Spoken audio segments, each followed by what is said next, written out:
সঞ্জু স্যামসনের পরে গিয়ে তাহলে এবার অভিষেক শর্মার পালা, কারণ লাস্ট কিন্তু অভিষেক শর্মা একদম পুরোপুরি ফর্মে দেখা যাচ্ছে না, এবং এখান থেকে কি ইন্ডিয়ান টিমের ফিউচার দাঁড়াতে পারে ভবিষ্যতে গিয়ে, টি-20 ক্রিকেটের কথা বলছি কিন্তু আমরা স্পেশালি।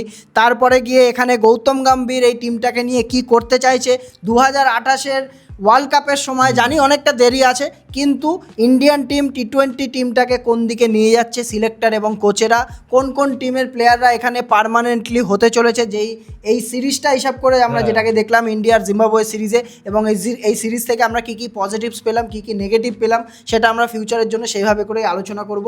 তো আজকের ভিডিও আপনারা দেখতে চলেছেন, মোটামুটি এটাই হতে পারে, এবং একজন যে চিফ সিলেক্টর কিন্তু চেঞ্জ হতে পারে, যে আসলে কিন্তু পুরো ইন্ডিয়ান ক্রিকেটের ভোল বদল হয়ে যেতে পারে। আমাদের খুব প্রিয় সেই চেঞ্জটা, সেইগুলো নিয়ে আলোচনা করব আমরা লাস্টে, শেষ অবধি দেখে যাবেন ভিডিওটা। আশা করছি আপনারা কিছু ইনফরমেশন পেয়ে যাবেন আপনাদের থেকে। তো আপনারা দেখছেন ফেল ক্রিকেটার্স চ্যানেল, আমি সুদীপ্ত এবং শান্তনু। প্রথমে আমরা আলোচনা করব এখানে জিম্বাবুয়ে ভার্সেস ইন্ডিয়ার যে সিরিজ হলো, এখানে ইন্ডিয়া ফাইনালি শ্রেয়াস আয়ার একটা সিরিজ জিততে পারলো এবং জিম্বাবুয়েকে হোয়াইট ওয়াশ করিয়েছে শেষমেশ, ঠিক আছে। নিজের একটা হোয়াইট ওয়াশকে আয়ারল্যান্ডের, এটা কিন্তু ইংল্যান্ডের বদলা না, এটা হচ্ছে আয়ারল্যান্ডের সঙ্গে হোয়াইট ওয়াশকে নিজে আমরা কিন্তু একটা হোয়াইট ওয়াশ করেছি জিম্বাবুয়েকে, জিম্বাবুয়ের মাঠে গিয়ে বড় অ্যাচিভমেন্ট অবশ্যই, নতুন ক্যাপ্টেন হিসাবে কি। তো আবার ইন্ডিয়া নাম্বার 1 স্পটও আবার এখানে রিগেন করে ফেলেছে, ঠিক আছে। প্রথম সেকেন্ড টি-20-তে খেলেই কিন্তু রিগেন করে ফেলেছে আবার নাম্বার 1 স্পট ইংল্যান্ডকে ছাড়িয়ে দিয়ে। তো প্রথমে যদি আমরা পজিটিভস আর নেগেটিভসের কথা বলি, এই সিরিজ থেকে আমরা কি কি পেলাম। যেমন পজিটিভ যদি বলা হয় কিছু কিছু জিনিস, যেমন হচ্ছে সবার প্রথমে একজনের 15 বছর একজন বালকের নাম আসবে, সেটা হচ্ছে বৈভব সূর্যবংশীকে নিয়ে কিন্তু অনেক রকম অনেক কথা উঠেছিল, যে এই হয়তো আইপিএল অবধি ইন্ডিয়ার পিচ অবধি পারবে। হারারে তোর ইংল্যান্ডের মানে সিরিজে যা অবস্থা হয়েছিল, সেখান থেকে ভাই জিম্বাবুয়ে সিরিজে কিন্তু ও কামব্যাক করেছে এবং ওর পটেনশিয়াল দেখিয়েছে। তারপরে আবার কি, ওর সব থেকে ফেভারিট গ্রাউন্ড, কারণ হারারের যদি তুই ওর রেকর্ড দেখিস, আন্ডার 19-এও কিন্তু ওর একটা 68 আছে, একটা 175 আছে। আবার এই সিরিজের মধ্যেও কিন্তু আমরা দুটো হাফ সেঞ্চুরি দেখতে পেরেছি, আর কম বলে সব থেকে বড় কথা, এবং এমনকি একটা 80 রানও দেখতে পেরেছি, ঠিক আছে। তো বৈভব সূর্যবংশী যা বোঝা গেল, আস্তে আস্তে বুঝছে, টাইম দিতে হবে, মধ্যে কথা হচ্ছে টাইম দিতে হবে। তো ভাই খেলাতে আর ইন্ডিয়ান টিম কিন্তু এইভাবে যাচ্ছে, কিন্তু যা বোঝা যাচ্ছে যে বৈভব সূর্যবংশীর দিকে বেশি যাচ্ছে। তাহলে কি সঞ্জু স্যামসন কে এখানটা ড্রপ হতে চলেছে, নাকি অভিষেক শর্মা লাস্ট যদি পারফরমেন্স কিছু দেখি, সেটা আমি নেগেটিভস এর মধ্যে আসলে বলছি অভিষেক শর্মার কথাটা কেন আমরা বলছি। স্পট হয়ে গেছে তো 3টে ওপেনার, স্পট হয়ে গেছে 2টো, ঠিক আছে। এবার এখান থেকে তুমি এবার বৈভব সূর্যবংশী যদি এরকম পারফরমেন্স করতে থাকে, তুমি বসাতেও পারবে না। এমনকি বৈভব সূর্যবংশী ওডিআইতেও কথা চলছে যে ওডিআই স্কোয়াডের মধ্যেও ইনক্লুড করা যেতে পারে কিনা। এরপরে আমরা নেক্সট আছে হচ্ছে ওয়েস্ট ইন্ডিজের ট্যুর আছে সামনে, ঠিক আছে। 6 সেপ্টেম্বর থেকে শুরু হবে আর কি টি-20 সিরিজের কথা বললাম না, যেহেতু ওডিআই আর টি-20 এর কথা। তো তারপরে যদি দেখি পজিটিভ, সেটা হচ্ছে শ্রেয়াস আয়ার, যেটা আমরা আগের সিরিজেও দেখেছিলাম পজিটিভ কি হিসাবে, অ্যাজ এ ব্যাটার আগের সিরিজেও রান পেয়েছে, এই সিরিজে হোয়াইট ওয়াশ করেছে, ক্যাপ্টেন হিসাবেও বলা যেতে পারে, প্লাস হচ্ছে আবার ব্যাটসম্যান হিসাবেও বলা যেতে পারে, দুখানা 25-25 করেছে, ঠিক আছে। এইসব কন্ট্রিবিউশনই দরকার হয়, অবশ্যই এর বেশি আমার দরকার হয় না টি-20, ঠিক আছে। 30 মানে 50। তো শ্রেয়াস আয়ারের ব্যাটিং ফর্ম দেখাচ্ছে কন্টিনিউ, যেটা ওডিআই ক্রিকেটের জন্য ভালো একটা পজিটিভ জিনিস, যে ব্যাটিং ফর্ম রয়েছে অন্তত এখানে, ঠিক আছে। তারপরে যদি বলি আমরা ঈশান কিষান কিন্তু পুরোপুরি অফ যাচ্ছিল ওয়ার্ল্ড কাপের পর থেকে, কারণ টি-20 আমরা ইয়েতেও দেখেছি, ইংল্যান্ডের সিরিজে, আয়ারল্যান্ডের সিরিজেও দেখেছি, একটা মাত্র মনে হয় ইনিংস ঠিকঠাক খেলেছিল, বাদ বাকি কিন্তু ঈশান কিষান এই সিরিজের মধ্যেও ভালো খেলেছে, একটা 80 রান আছে, 81 রান বোধহয় একটা আছে। তো ঈশান কিষানকে পেয়েছি আমরা পজিটিভ জিনিস। মায়াঙ্ক যাদবের মতো একটা বোলার এসছে, যাকে আমরা ভেবেছিলাম হয়তো এখান থেকে, যে মায়াঙ্ক যাদব এখান থেকে আবার চোটপোটের ব্যাপার থাকবে, কোনো কিছু ব্যাপার থাকবে, মনে হচ্ছে এনসিএ এবার ঠিকঠাক কাজ করছে মায়াঙ্ক যাদবের উপরে। যেমন আমরা এরকম অনেক বোলার আছে, আসে হারিয়ে যায়, তুই যে যেমন উমরান মালিককে আমরা হারিয়ে ফেলেছি, ঠিক আছে, পুরোপুরি কিন্তু স্পিডে বল করে। এই যে অশোক শর্মা যে প্লেয়ারটা, সে এই সিরিজের মধ্যেও ছিল, ঠিক আছে। অশোক শর্মাকে যদি ঠিকঠাক ভাবে গ্রুম করতে পারে, ও কিন্তু এখান থেকে ভালো জায়গায় যেতে পারে ফিউচারের জন্য আমার মনে হয়। আর ইন্ডিয়া এমনিতেও তো এখানে ফাস্ট বোলিং ইন্ডিয়ান টিম বানাতে যাচ্ছে গৌতম গম্ভীর, পুরোপুরি আমরা নালে 4খানা ফাস্ট বোলার দেখতে পাই আমরা ইংল্যান্ডের সিরিজের মধ্যে, 4টে ফাস্ট বোলার খেলা হারিয়ে যাচ্ছে। তাহলে তো মায়াঙ্ক যাদব একটা 5টা উইকেট পেয়েছে 3টে ম্যাচের মধ্যে। প্রিন্স যাদব বলতে হবে, প্রিন্স যাদব ভালো নিজের জায়গা তৈরি করে নিচ্ছে, কিন্তু আস্তে আস্তে ওডিআই হোক বা টি-20 হোক, দুটো ম্যাচ খেলে 4টে উইকেট তুলেছে এই সিরিজের মধ্যে। আর ওদিকে তোর আর মোটামুটি এরকমই ছিল, এর বেশি পজিটিভ আর কি পাবো এখান থেকে, কারণ এখানে বেশি তারিফ করে লাভ নেই। জিম্বাবুয়েটা দুটো সিরিজ হোয়াইট ওয়াশ করার পর যে কামব্যাক করে যে হোয়াইট ওয়াশ দিয়েছে, ঠিক আছে, এটাই ভাই বড় কথা। তো যেটা মেন কনসার্নিং বিষয় সেটা হচ্ছে কিন্তু অভিষেক শর্মা। আমি বলবো নেগেটিভ যেটা আমরা পেয়েছি, অভিষেক শর্মা কিন্তু এই সিরিজেও রান পায়নি। 8 রান, 1 রান, 2 রান, এর 3টে আমরা ইনিংস দেখতে পেরেছি। লাস্ট যদি তুই 6টা ইনিংসে দেখিস, 10টা ইনিংসে যদি তুই দেখিস, তার মধ্যে একটা কিন্তু হাফ সেঞ্চুরি আছে, ঠিক আছে, একটা হাফ সেঞ্চুরি আছে, হ্যাঁ 49 আছে একটা, 43 আছে একটা, 59 আছে, আর বাদ বাকি 6টা যদি ইনিংস দেখিস লাস্ট 2, 8, 1, 3, 16, 10। তাহলে আর সব থেকে বেশি খারাপ লাগছে কোথায় বলতো, শর্ট সিলেকশন। বারবার একটাই কথা বলছি, মেন হচ্ছে ওর যে ওর একটা মানে অ্যাকাউন্টেবিলিটি বলে কোনো জিনিস আছে, অ্যাকাউন্টেবিলিটি আছে যে আমি এখানে ইন্ডিয়ান টিমের হয়ে ওপেনিং করছি, তো আমি এইভাবে এত সহজে কেন আমি উইকেট দিয়ে আসবো। এর আগে আমরা দেখেছি অভিষেক শর্মাকে সবসময় একটা মানে অড অ্যান্ড ইভেন ভালো খেলে, ঠিক আছে, একটা ম্যাচে 50 তো একটা ম্যাচে 0, আমাদের তাও চলে যাচ্ছিল, ঠিক আছে, কিন্তু এইভাবে যদি চলে তাহলে কিন্তু এখানে পিছনে ভাই বৈভব সূর্যবংশী বা সঞ্জু স্যামসন কিন্তু বসে আছে। তুমি এবারে ও সঞ্জু স্যামসনকে তুমি পারফরমেন্সের জন্য ড্রপ করতে পারো, যে T20 ওয়ার্ল্ড কাপে এসে একা হাতে 3টে ম্যাচ, লাস্টে 3টে ম্যাচ জিতিয়েছে, তাহলে তুমি এখানে অভিষেক শর্মা না কেন? অভিষেক শর্মা নিয়ে এইসব কোশ্চেন তো। তারপর আবার কি, মুজারাবানির কাছে অভিষেক শর্মা এই সিরিজে 3বার আউট হয়েছে, ব্লেসিং মুজারাবানির কাছে, এমনকি 4বার ফেস করেছে ওকে। IPL-ও কলকাতার হয়ে খেলেছে যে হায়দ্রাবাদের এগেইনস্টে, সেইবারও মুজারাবানি আউট করেছিল অভিষেক শর্মাকে। ভাবতে মানে একটা প্লেয়ার নাজেহাল করে দিচ্ছে, তাহলে ওর কমজোর তো বুঝে গেছে, ঠিক আছে, আউটসাইড অফ অফ স্ট্যাম্প বল করছে, ওখান থেকে ক্যাচ মেরে মেরে আউট হয়ে যাচ্ছে অভিষেক শর্মা। একটা কথা কি বলতো, এখনো আমি বলবো হয়তো তো কিছুদিনের জন্য নাম্বার 1 T20 ব্যাটার ছিল, আমি সেগুলি সাইডে রাখছি, ঠিক আছে, না এখানে পারফরম্যান্স না করে নাম্বার 1 কোনো ব্যাপার নেই, তাও কারণ এর পিছনে এমন ব্যাটসম্যান বসে রয়েছে। তাও তুই দেখ না, আয়ারল্যান্ড জিম্বাবুর সাথে, আমি তো ভালো সেনা কান্ট্রি তো বাদই দিলাম, ঠিক আছে, সেখানে যদি রেসপন্সিবিলিটি দেখ, সব বল 6 হয় না, এখনো বলছি, আর যে নাম্বার 1 ব্যাটার হবে সে আয়ারল্যান্ড জিম্বাবুয়ে কেন, সে ইংল্যান্ডেও খেলবে লাস্ট। তাহলে ইনিংস গুলো যদি আমরা দেখি, সেটা তো বলছে না সেরকম নিয়ে কিন্তু ভাই প্রশ্ন উঠছে, হয়তো সিলেক্টররা বা কোচরা উঠাচ্ছে না, কিন্তু অ্যাজ এ আমরা ক্রিকেটার হিসাবে যদ্দূর নলেজ আছে সেখানে কিন্তু আমরা প্রশ্ন উঠাতে বাধ্য ভাই। তাহলে কি আমাদের বৈভব সূর্যবংশী আর সঞ্জু স্যামসন পার্মানেন্ট ওপেনার হতে পারে? পারফরমেন্স বিচার করলে ভাই এখন র্যাঙ্কিং এ আমি বলবো ওপেনার সঞ্জু স্যামসন আর বৈভব একদম মেন ওপেনার হিসাবে ভাই চলছে। আমি তবে এটা মানি না, ঠিক আছে, কারণ আমার এখনো যেটা মনে হয় অভিষেক শর্মাকে টাচ করবে না ইন্ডিয়ান টিম, ঠিক আছে, ইন্ডিয়ান টিম টাচ না করলে গৌতম গম্ভীর না, আমি গৌতম গম্ভীরের কথা বলছি, এটা হতে পারে পার্সোনাল, কিন্তু আমার মনে হচ্ছে অভিষেক শর্মাকে টাচ এখন করবে না, ঠিক আছে, ওর এরকম অনেক সিরিজ গেলেও এখন সহজে ওকে টাচ করবে না, কারণ যেই রেকর্ড ও বানিয়ে রেখেছে রিসেন্টলি, ঠিক আছে, কয়েকটা ম্যাচ খারাপ যাচ্ছে মানছি আমি, কিন্তু অভিষেক শর্মাকে এত সহজে হাত দিতে পারবে না। এক তো নাম্বার 1 ব্যাটারের তো পজিশন রয়েছে, তারপরে এমন ইনিংস ও খেলে দিতে পারে, একা হাতে একটা ম্যাচ নিয়ে বের করে দিতে পারে, ঠিক আছে, রিসেন্ট ফর্ম বাজে যাচ্ছে আমি মানছি, কিন্তু আমার মনে হয় না এটা অভিষেক শর্মাকে বসাবে। এখানে বৈভব সূর্যবংশীকে আরও ওয়েট করতে হবে। আর যদি গৌতম গম্ভীরের কথা বলিস, কারণ ওর মাথায় কি চলে আমি জানি না, আমার মনে হয় যে সঞ্জু স্যামসনকে হয়তো এশিয়ান গেমসে আছে, কিন্তু আমার মনে হয় না সঞ্জু স্যামসনের এখান থেকে এজ ফ্যাক্টরটা চলে আসে, সেহেতু অভিষেক শর্মা আর বৈভব সূর্যবংশীকে আমি ভবিষ্যতের জন্য দেখতে পাচ্ছি এখানে পরিষ্কার। তারপরেও তো সিরিজ আছে, তারপরে তোর নতুন একটা সিরিজ হতে চলেছে না, আফগানিস্তানেরটা এখনো কথা চলছে, যেটা হচ্ছে তোর আগস্ট না সেপ্টেম্বরের 3 তারিখ থেকে, সরি হ্যাঁ মনে পড়েছে আমার, আফগানিস্তানের সাথে 3টে T20 হওয়ার কথা আছে, ওটা এখনো কনফার্ম শিডিউলের মধ্যে নেই, কিন্তু আমার মনে হয় যে এখন যা পরিস্থিতির মধ্যে পড়ে রয়েছে 3খানা ওপেনার রেডি, ঠিক আছে, অভিষেক শর্মাকে নিয়ে বলছি যে 3খানা ওপেনার কিন্তু রেডি, এখানে কিন্তু যাকেই নামাবে তাবড়তোড় এখন ব্যাটিং আমরা দেখতে পারবো, কোনো প্রশ্ন নেই। আর একটু রেসপন্সিবিলিটি নিয়ে অভিষেক শর্মাকেই বলছি, একটু রেসপন্সিবিলিটি নিয়ে খেলা দরকার, সব বল 6 হয় না। আর ভাই দেখে তো অভিষেক না শুনুক, অভিষেকের যারা ফ্যান আছে, ঠিক আছে, তারা হয়তো রিল্যাক্স করতে পারবে। এখনকার দিনে তো ফ্যান সিলেকশন হয় তো, হ্যাঁ অবশ্যই। সঞ্জু স্যামসন কি করে টিমে ফেরত আসে, ফ্যান সিলেকশনই তো ছিল, অবশ্যই প্রেসার, বাইরে থেকে প্রেসার পড়ে, এটা মানতেই হবে। আজকালকার দিনে তুমি যাই করো, সোশ্যাল মিডিয়ার প্রেসারে ভাই সিলেক্ট হয় এখানে। ও বাবা, সোশ্যাল আমি দেখেছি করুণ নায়ারকে দেখেছি আমি, ঠিক আছে, টেস্ট টিমে সিলেক্ট হয়েছে, ঈশান কিষান সিলেক্ট হয়েছে, তাহলে তো এরকম আছে। আর যদি কিছু নেগেটিভ বলি এখান থেকে, যেমন ইন্ডিয়ান ফিল্ডিং, জানি না কি চলছে না চলছে।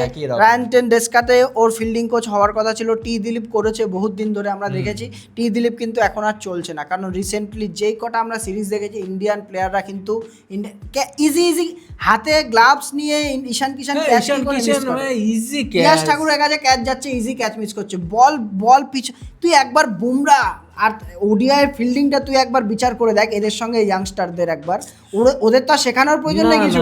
বুমরা বল, কোহলি বল, রোহিত বল, যেই আসছে সেই ফিল্ডিং এর মানে একটা সেট করে দিয়ে যাচ্ছে এখান থেকে দ্বিগুণ জোশ থাকবে ইয়াংস্টাররা এইভাবে করে ক্যাচ মিস করছে, ফিল্ডিং মিস করছে। অশোক শর্মা উইকেট পেতে পেল না, ঠিক আছে, প্রথম ওভারে ইয়াশ ঠাকুরও তো তাই হয়েছিল।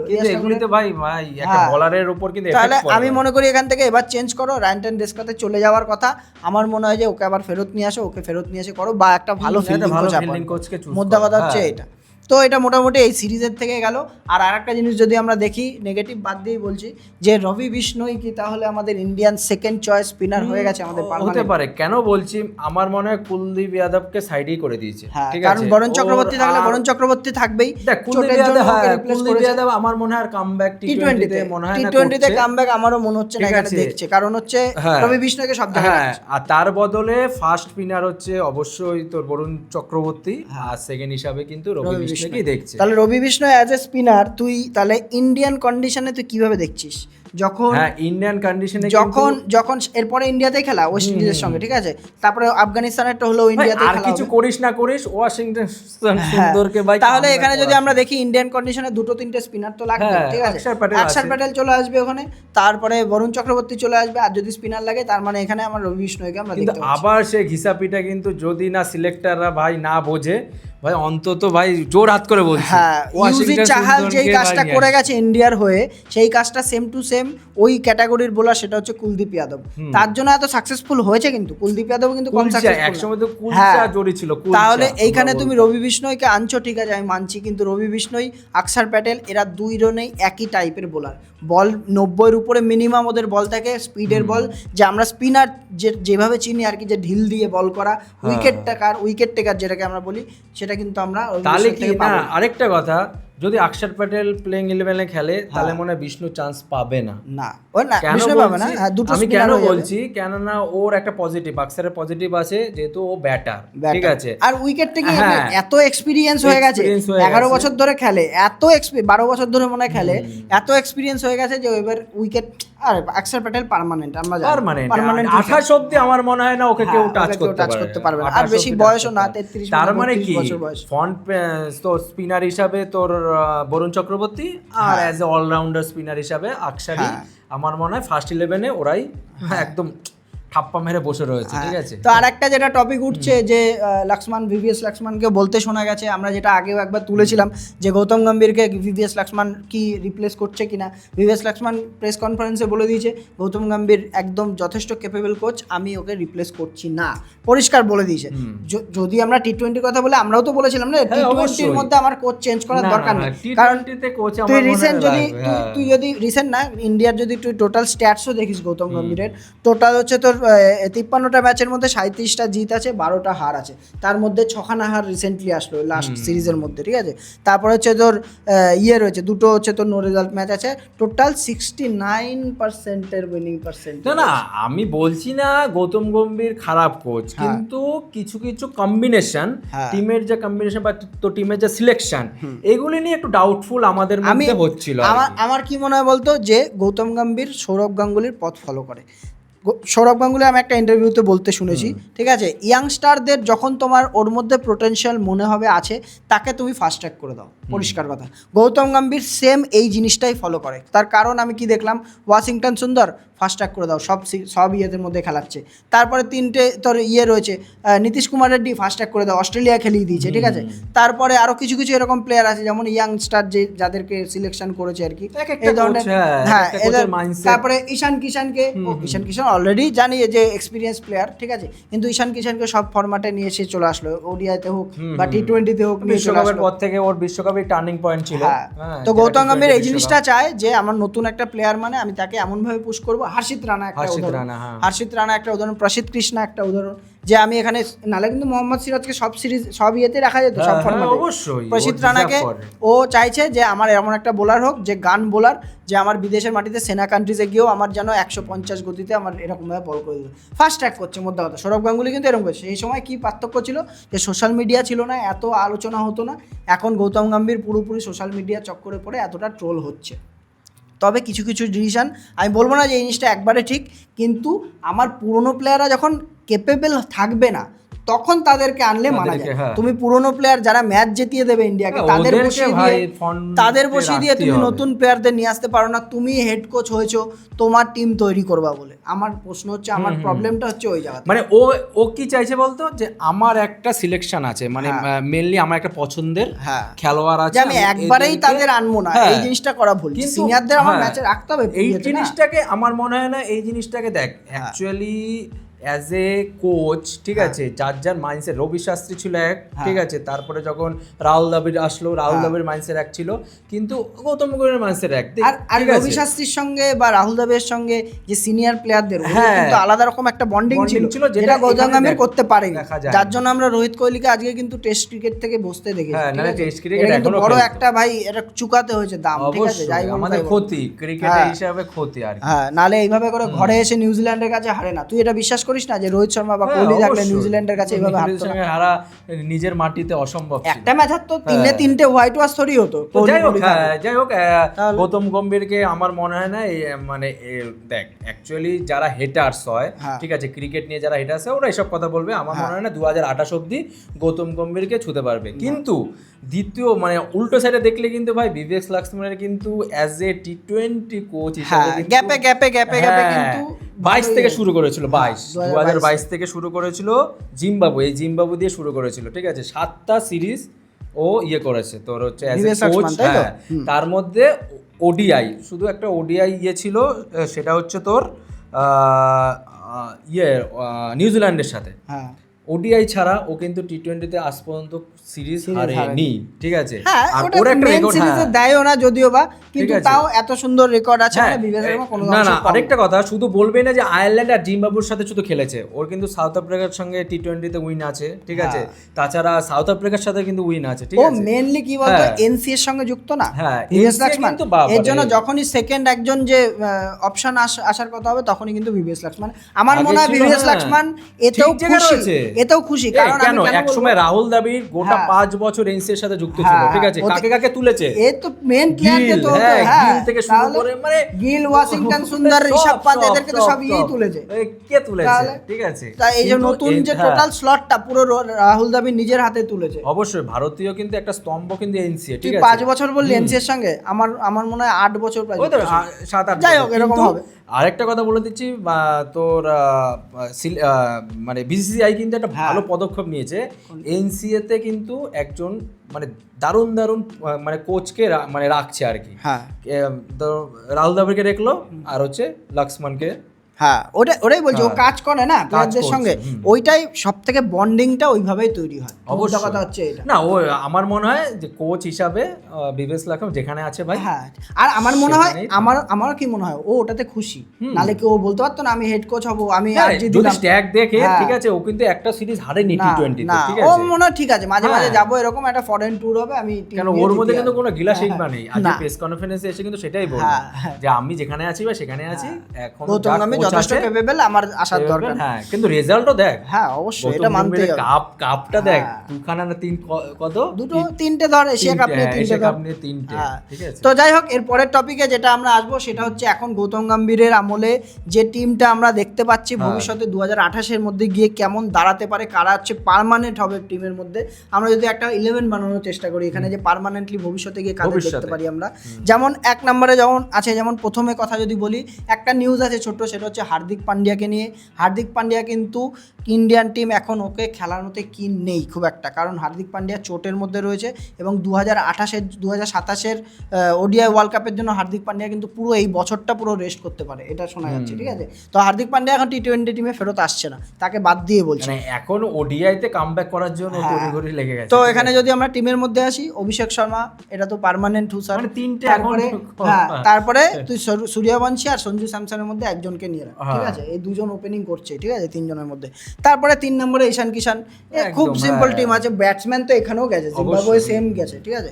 3 নম্বর ঈশান কিষান, 4-এ শ্রেয়াস আয়ার ক্যাপ্টেন আমাদের, 5-এ এখানে হচ্ছে তোর চলে আসবে, তিলক বর্মা চলে আসবে। তবে এখানে একটা কোশ্চেন আছে, তিলক বর্মা কতদিন এখানে সাস্টেইন করতে পারবে, এটা আমার একটু ডাউট আছে। তিলক বর্মা / রিঙ্কু সিং এখানে ধরে, অবশ্যই এটা কিন্তু একদম তিলক বর্মা যদি এখানে না করে, তিলক বর্মাকে রিপ্লেস করা একটাই প্লেয়ার আছে, সেটা হচ্ছে রিঙ্কু সিং। রিঙ্কু সিং এ কিন্তু এখানে 5 নম্বরে খেলতে পারে।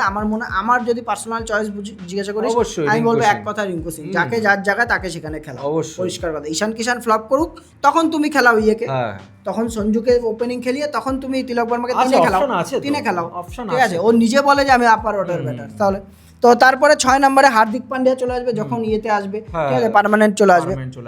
আর যদি এখানে হার্দিক পান্ডিয়া নাই থাকে কদিন ধরে, রিঙ্কু সিংকে 6 নম্বরে ধরে রাখতে পারে, ঠিক আছে। 7 নম্বরে এখানে শিবম দুবে আসবে, পার্মানেন্ট শিবম দুবে। 8 নম্বরে অক্ষর প্যাটেল, ঠিক আছে, কিংবা হর্ষিত রানা যদি ফিট থাকে, তো যেখানে স্পিনার দরকার হবে অক্ষর প্যাটেল চলে আসবে, নাহলে আমাদের অলরাউন্ডার হর্ষিত রানা চলে আসবে 8 নম্বরে, ঠিক আছে।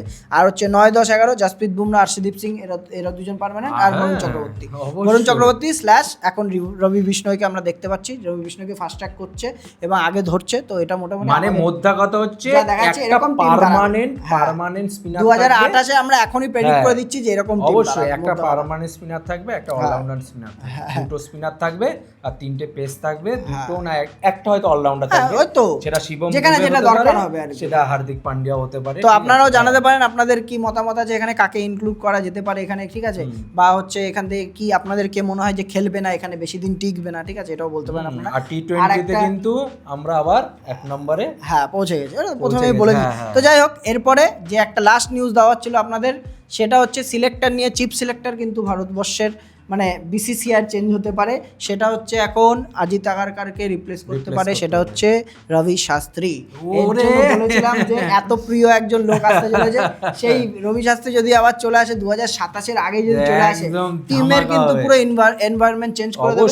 সবার চেনা পরিষ্কার হিসাব, ভাই একে এ আমাকে ম্যাচ জিতিয়ে দেবে, একে আমি খেলা, পরিষ্কার কথা। এটা হচ্ছে কথা। রবি শাস্ত্রী যদি আসে এখান থেকে, বিরাট কোহলি তখন তুই তাণ্ডব দেখতে পাবি, পরিষ্কার কথা, ঠিক আছে। তারপরে 28-এ অলিম্পিকও খেলে যেতে পারে, বলা যায় না। এটাও ঠিক, অলিম্পিক জীবনে পাইনি, এটা কেন টাচ করবে না, এটাও খেলে যেতে পারে। যার জন্য অলিম্পিকে ইনভলভ হওয়া একমাত্র কোহলির যে জনপ্রিয়তা, অলিম্পিক খেলার জন্য, ঠিক আছে। আমি মনে করি যে যদি রিটায়ারমেন্ট ভাঙতে হয় তাও ভাঙা উচিত বিরাট কোহলি। হ্যাঁ, আমার মনে হয় ইন্টারন্যাশনাল সাইডে রেখে যদি অলিম্পিকের জন্য, এটা ঠিক বলেছিস, যদি লাস্ট খেলবো। আর সব থেকে মেন কথা হচ্ছে এই যে ক্রিকেট এত জনপ্রিয় হওয়ার কিন্তু কারণ হচ্ছে বিরাট কোহলি ভাই, যার জন্য বিরাট কোহলি যদি চলে যায় এমন ভাবে গায়েব হবে, ইন্ডিয়ান ক্রিকেট ডুবেও যেতে পারে। চেয়ারম্যান নিজে বলেছে না যে ভাই যার 400 মিলিয়ন ফলোয়ার, তার সেই খেলাটা কেন ভাই অলিম্পিকে ইনভলভ হবে না। তো এখানে রবি শাস্ত্রী যদি আসে, এখানে এরকম ধরনের পুরনো প্লেয়াররাও ফেরত আসতে পারে। রবি শাস্ত্রীর আমলে কিন্তু মোহাম্মদ শামি কাঁপিয়ে বেরিয়েছে কিন্তু 2019 এগুলো মনে করে দেখ, ঠিক আছে। মোহাম্মদ শামি, ভুবনেশ্বর কুমার, এই ধরনের প্লেয়াররা কিন্তু আমরা আবার দেখতে পারি। অবশ্যই ভাই, আমাদের দায়িত্ব এটা যে আমরা রবি শাস্ত্রীকে আনতে চাই। আমরা বলবো না লাস্ট জীবনে, মানে লাস্ট যুগে, মানে লাস্ট যে ওদের যে একটা যুগের একটা এরার শেষ হচ্ছে, সেই সময় রবি শাস্ত্রী আসে। সত্যি কথা, আমরা শেষ করুক আর। তো যাই হোক, এটাই আলোচনা ছিল আজকে। আপনারা জানাবেন টিম কেমন লাগলো, আমাদের আলোচনা কেমন লাগে। তো আমরা এইভাবে রেগুলার লাইফে কিন্তু ভিডিও নিয়ে আসতেই থাকি আপনাদের জন্য। আপনারা জানেন, আপনারা যা সাপোর্ট করেছেন এইভাবে করে যান, আমরা কিন্তু এইভাবে আরও মোটিভেট হই আপনাদের জন্যই। তো আজকের মতো এটুকু রাখছি, ভালো থাকবেন, সুস্থ থাকবেন, গুড বাই। চ্যানেল সাবস্ক্রাইব করে যাবেন, করুন। বাই।